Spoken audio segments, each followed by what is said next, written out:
আসসালামু আলাইকুম এভরিওয়ান, চলে আসলাম আরও একটা রেসিপি নিয়ে, গাজরের রসমালাই। বাড়িতে মেহমান এলে এটা কিন্তু তোমরা পরিবেশন করতে পারো, দারুণ স্বাদের একটা ডেজার্ট আইটেম।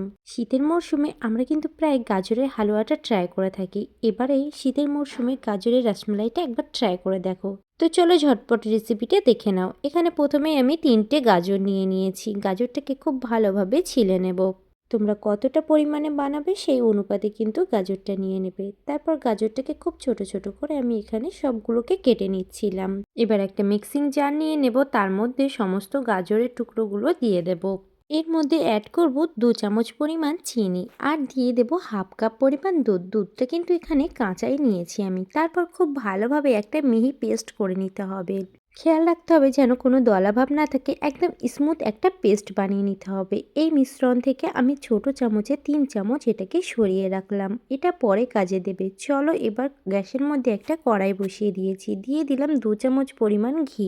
ঘিটা গরম হতে এর মধ্যে দিয়ে দিলাম সেই মিশ্রণটি, আর দিলাম হাফ কাপ পরিমাণ সুজি আর হাফ কাপ পরিমাণ দুধ। দুধ কিন্তু আমি এখানে কাঁচাই ব্যবহার করলাম। খুব ভালোভাবে এই সমস্ত উপকরণটাকে মিশিয়ে নেব। তারপর এর মধ্যে অ্যাড করব 2 চামচ পরিমাণ চিনি। চিনিটা তোমরা তোমাদের কোয়ান্টিটি অনুযায়ী দিও। তারপর দিয়ে দিলাম এলাইচি পাউডার 2 চিমটি পরিমাণ। 5-6 মিনিটের মধ্যে সুজিটা কিন্তু দুধটাকে একদম অ্যাবজর্ব করে নেবে। গাজর আর সুজিটা কিন্তু একদম প্রপারভাবে সিদ্ধ হয়ে গেছে। চলো এবার এটাকে একটা পাত্রের মধ্যে নামিয়ে নিই। কিছুক্ষণের জন্য ঠান্ডা হতে এটাকে ছেড়ে দেব, কিন্তু একদমই ঠান্ডা করা যাবে না, সেটাও খেয়াল রাখতে হবে। 5 মিনিট মতো পরে আমি এটা থেকে অল্প কিছুটা ডো নিয়ে হাতের মধ্যে ভালোভাবে ঘুরিয়ে একদম গোল বল করে নিলাম।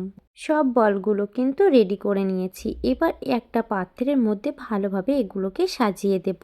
এই পাত্রের মধ্যেই কিন্তু আমি ভিজিয়ে রাখবো, তার জন্য একে একে সব বলগুলো সাজিয়ে নিলাম। কত সুন্দর লাগছে না দেখতে।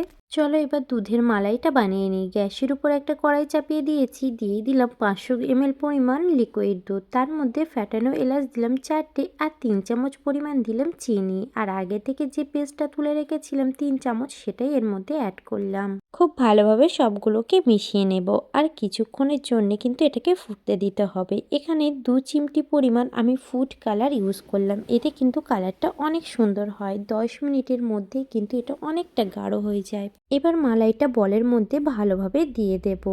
উপর থেকে একটু আলমন্ডের কুচি আর পেস্তার কুচি দিয়ে খুব ভালোভাবে গার্নিশিং করে দেব।